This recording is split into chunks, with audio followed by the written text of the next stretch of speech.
Class 12th के सभी student का फिजिक्स की ऑनलाइन क्लासेस में स्वागत है। मेरा नाम सतीश सिंह है और मैं आज आपके लिए बहुत ही अच्छा टॉपिक लेकर आया हूँ।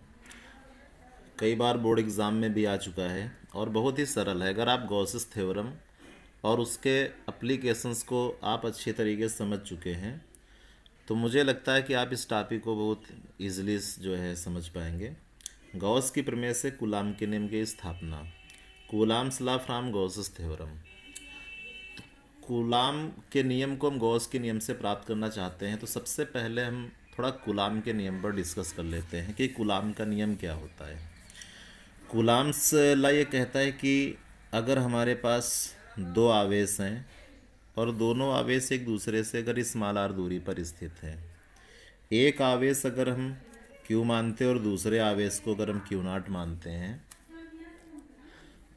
तो ये आवेश एक दूसरे पर जो एक बल आरोपित करते हैं, एक जो फोर्स अप्लाई करते हैं,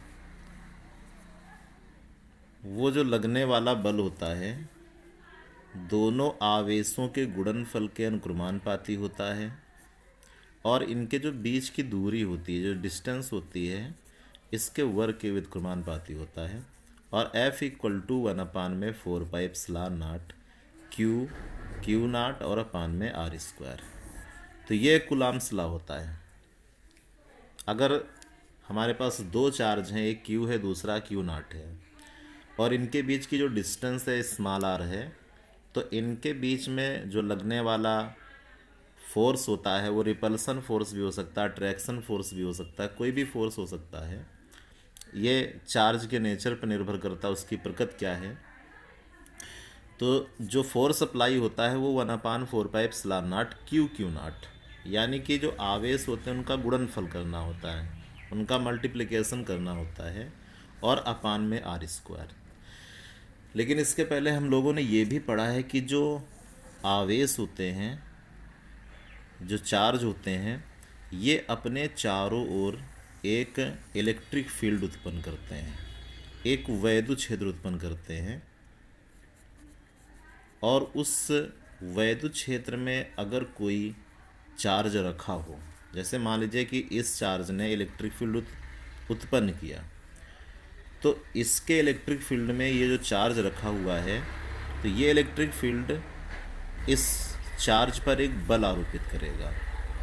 यहाँ पे एक जो इलेक्ट्रिक फील्ड उत्पन्न होगा, जहाँ पे ये चार्ज रखा हुआ है, इस जगह पे जो इलेक्ट्रिक फील्ड होगा, ये इलेक्ट्रिक फील्ड इस चार्ज पर एक फोर्स अप्लाई करेगा। और अगर उस फोर्स की वैल्यू हम निकालना चाहें तो F equal to q naught E फार्मूले का यूज़ करते हैं। अगर ये दोनों कॉन्सेप्ट हमको समझ में आ चुके हैं तो हम गॉसेस थ्योरम से कूलाम्स लॉ को बहुत अच्छी तरीके से समझ जाएंगे। सबसे पहले तो आपको, अगर चार्ज के बीच में डिस्टेंस स्मॉल आर है तो फोर्स कितना अप्लाई होगा, 1/4πε0 क्यू नॉट अपान आर स्क्वायर। और ये जो चार्ज अगर इस पॉइंट पर रखा है और इस चार्ज की वजह से जो यहाँ पे इलेक्ट्रिक फील्ड उत्पन्न हो रहा है, तो ये इलेक्ट्रिक फील्ड इस पर जो फोर्स अप्लाई करेगा वो F equal to q naught E होता है। ये अगर दोनों चीज़ें समझ में आई हैं तो हम आगे बात करते हैं। तो ये हमारे पास आज का जो टॉपिक है वो गॉस की प्रमेय से कूलाम के नियम की स्थापना हम कर रहे हैं। तो सबसे पहले हम यहाँ पे ये मान लेते हैं कि एक आवेश प्लस क्यू है जो कि पॉइंट O पर स्थित है, और इससे स्मॉल आर डिस्टेंस पर यहाँ पे एक पॉइंट P है, ये पॉइंट P है। तो प्लस क्यू चार्ज की वजह से यहाँ पे जो इलेक्ट्रिक फील्ड उत्पन्न होगा उसकी जो डायरेक्शन होगी वो आउटवर्ड होगी, वो बाहर की ओर होगी। लेकिन चूँकि हम गॉस की थ्योरम का अगर यूज़ करना चाहते हैं तो गॉस की थ्योरम का ये रूल होता है कि जो चार्ज होता है, कोई भी चार्ज हो, वो गॉसियन सरफेस से क्लोज होना चाहिए, इनक्लोज होना चाहिए, बंद होना चाहिए वो। तो हमें एक गॉसियन पृष्ठ खींचना होता है, काल्पनिक होता है, इसलिए बिंदु P से होकर जाने वाला एक हम यहाँ पे गॉसियन पृष्ठ खींचेंगे। अब गॉसियन पृष्ठ खींचोगे कैसा? अब जैसे चार्ज स्मॉल क्यू है ये, तो ये अपने चारों ओर इस तरीके से इलेक्ट्रिक फील्ड को, ऐसे इलेक्ट्रिक फील्ड उत्पन्न करेगा। जो इलेक्ट्रिक फोर्स लाइन होंगी वो इस तरीके से होंगी। तो ये जो इलेक्ट्रिक फील्ड चारों तरफ जो होगा, अब हमें इसी के सममित एक पृष्ठ खींचना है।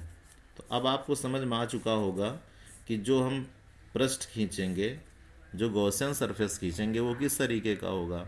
वो गोली खींचना पड़ेगा हमें। जब गोली खींचेंगे तभी उस पृष्ठ के प्रत्येक बिंदु पर जो इलेक्ट्रिक फील्ड होगा वो समान होगा, सममित खींचना होता है। तो इलेक्ट्रिक फील्ड जिस तरीके का है, इसी के सिमेट्रिक सममित हमने यहाँ पे एक गॉसियन पृष्ठ खींचा जो कि गोली है, स्फेरिकल है। तो इस वजह से यहाँ पे मैंने एक स्फेरिकल गॉसियन सरफेस यहाँ पे खींच लिया। ये मानते हैं कि जो पॉइंट P है, इसके चारों ओर जो एक लघु क्षेत्रफल है उसकी वैल्यू डेल्टा A है। इलेक्ट्रिक फील्ड की डायरेक्शन कैसे निकालते हैं, क्योंकि ये पॉजिटिव चार्ज है, धनावेश है, अतः धनावेश से जो इलेक्ट्रिक फील्ड होता है वो बाहर की तरफ होता है, आउटवर्ड डायरेक्शन में होता है। लेकिन चूंकि ये एक स्फेरिकल सरफेस है तो इस पर जो इसका जो एरिया होगा उसकी जो अपनी डायरेक्शन होगी वो चूँकि पृष्ठ के कैसी होगी, लंबवत होगी, नॉर्मल डायरेक्शन में होगी। और ये भी नॉर्मल डायरेक्शन पे ही है और ये भी लंबवत है। ये भी पृष्ठ पर जो इलेक्ट्रिक फील्ड है वो भी पृष्ठ पर लंबवत है। दोनों लंबवत हैं, इसलिए दोनों एक दूसरे के समांतर होंगे। समांतर होने की वजह से इनके बीच में जो कोण बनेगा वो 0 डिग्री का बनेगा। दोनों एक दूसरे के पैरेलल हैं, इसलिए E vector delta A vector के बीच में एंगल 0 डिग्री का रहेगा। इस बात को हम याद रखेंगे। थोड़ी थ्योरी समझ लेते हैं। माना प्लस क्यू आवेश बिंदु O पर स्थित है, इससे स्मॉल r दूरी पर एक बिंदु P है। बिंदु P से होकर जाने वाला स्मॉल r त्रिज्या का गॉसियन पृष्ठ खींच लेते हैं। अब हमें करना क्या है कि सीधे हम जो ये गॉसियन पृष्ठ है इससे गुजरने वाला इलेक्ट्रिक फ्लक्स निकाल लेते हैं, क्योंकि इलेक्ट्रिक फोर्स लाइन यहाँ से उत्पन्न होंगी, वो इस गॉसियन सरफेस से गुजरेंगी, तो इलेक्ट्रिक फ्लक्स यहाँ से निर्गत होगा, वैद्युत फ्लक्स यहाँ से निर्गत होगा।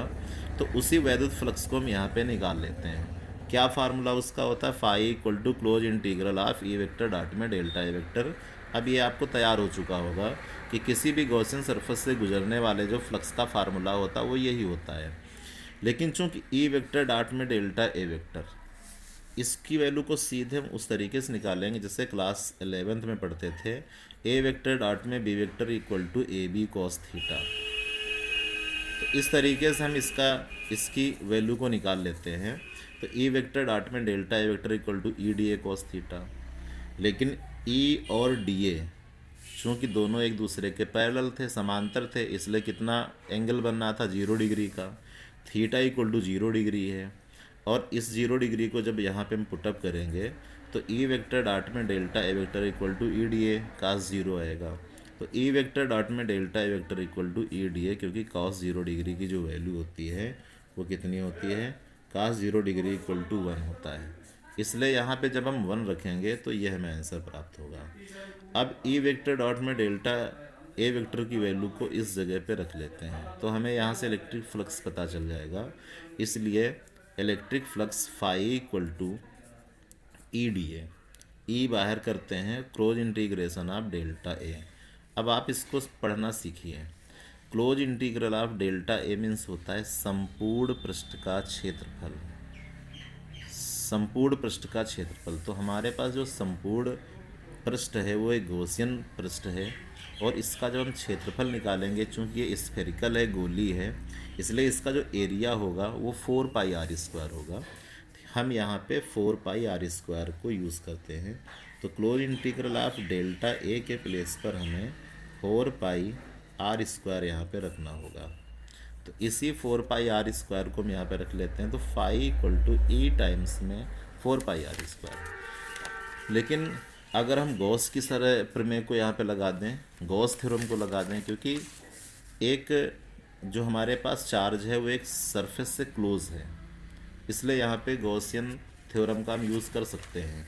तो गॉसियन थ्योरम ये कहती है कि phi equal to Q upon epsilon naught, क्योंकि गॉसियन सरफेस से जितना चार्ज क्लोज होता है उसी का 1 अपान एप्सिलॉन नॉट गुना होता है।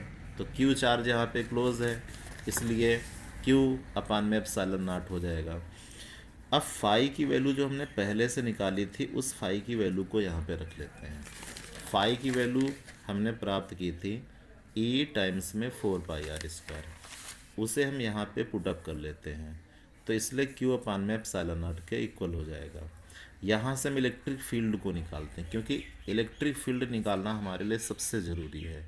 अगर हम कूलम्ब्स लॉ प्राप्त करना चाहते हैं तो इलेक्ट्रिक फील्ड निकलना ज़रूरी है। तो इलेक्ट्रिक फील्ड की वैल्यू को जब निकालेंगे तो 4πr² को ट्रांसफ़र करेंगे तो 4π एप्सिलॉन नॉट के साथ में सेट कर देते हैं और r² को q के नीचे सेट कर देते हैं। तो इस तरीके से जो इलेक्ट्रिक फील्ड की वैल्यू आएगी वो 1/4π एप्सिलॉन नॉट q/r² आएगी। अब चूंकि हमें कूलम्ब्स लॉ चाहिए तो कूलम्ब्स लॉ के लिए तो दो चार्ज होने चाहिए। हमारे पास तो यहाँ पे सिर्फ एक चार्ज प्लस क्यू है, तो इसलिए हम ये मानते हैं कि बिंदु P पर एक चार्ज और रख लेते हैं और तब देखते हैं कि ये जो प्लस क्यू चार्ज की वजह से पॉइंट P पर जो इलेक्ट्रिक फील्ड यहाँ पे उत्पन्न हुआ है वो उस चार्ज पर कितना फोर्स अप्लाई करता है। तो माना कि बिंदु P पर एक धन परीक्षण आवेश टेस्टिंग चार्ज Q0 स्थित है, तो टेस्टिंग चार्ज Q0 हम यहाँ पे मान लेते हैं। तो फिर उस Q0 पर लगने वाला बल किसकी वजह से? इलेक्ट्रिक फील्ड की वजह से। यहाँ पे जो टेस्टिंग चार्ज Q0 रखा है तो ये जो इलेक्ट्रिक फील्ड है उस पर कितना फोर्स अप्लाई करेगा इसको हम निकालेंगे।